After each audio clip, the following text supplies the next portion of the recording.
Now, right in your backyard here at Borough Hall is Long Island College Hospital. Now, there's, I guess, the governor and the mayor and SUNY chairman Carl McCall have now put forth a plan that would keep Litch at least functional as a long-term healthcare center, if not a fully functioning hospital. What do you think of that plan? Are you supportive? Do you think this is a decent compromise? What are your thoughts? Well, as I always stated, that we need to switch the conversation from the physical building to quality health care.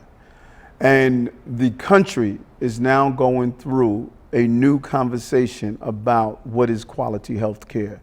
And New York must get online with that conversation. You know, and it's unfortunate, has been unfortunately a look in that area that we're not ensuring that the narrative is about quality health care. And that's my conversation.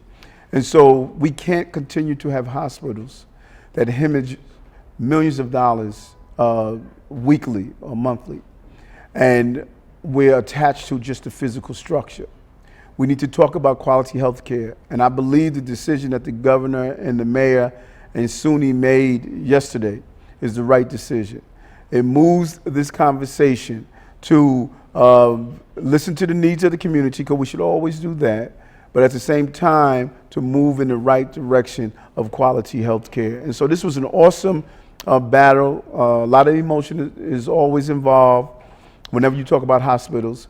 But I think it's important, that's what we attempted to do here in Borough Hall, as we had an open discussion with a screening that was aired on BRIC and our local cable access, where we talked about each proposal, and we want to continue to provide information to Brooklynites so they can make the right decision. I need to turn Brooklyn into the Sims concept. An educated consumer needs to be our best customer and our best Brooklynite, and that's what I want to continue to do.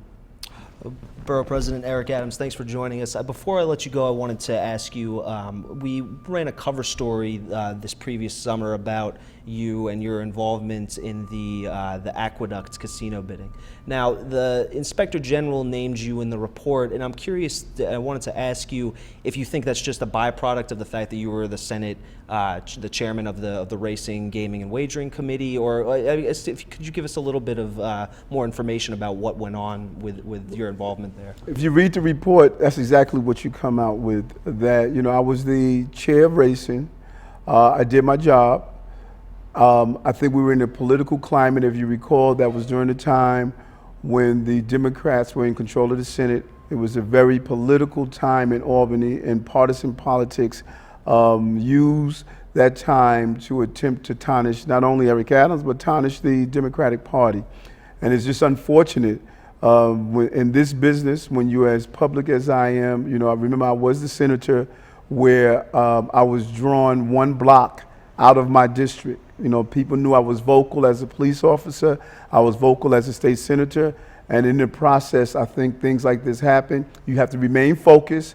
In spite of that, I ran for re-election again. In spite of that, I ran for Borough Hall, became the first person of color to be borough president. And so I have to remain focused and not be distracted. I think that the integrity that I showed when I wore a blue uniform as a police officer has continued in a seamless fashion as the integrity I'm going to continue to show wearing a blue suit as a borough president and whatever public life that I am in. My record of integrity has gone unquestioned throughout the years, and anyone who knows me know I'm going to continue to do that.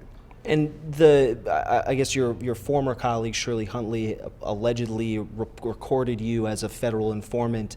Have you had any contact with federal investigators about a supposed investigation, into you, or has this I guess affected your ability to do your job in any way? Not at all. I think if you look, you will see that it has not affected me. And after the recordings came out, and it was acknowledged that Shirley was recording 7 of her colleagues, even Senator Velma Montgomery was one of those. I made it clear that, you know, there's nothing on those tapes that will implicate me in any wrongdoing. I did not spend a lifetime of enforcing the law to go to Albany to break the law. Borough President Eric Adams, thank you again for joining us today. Thank you.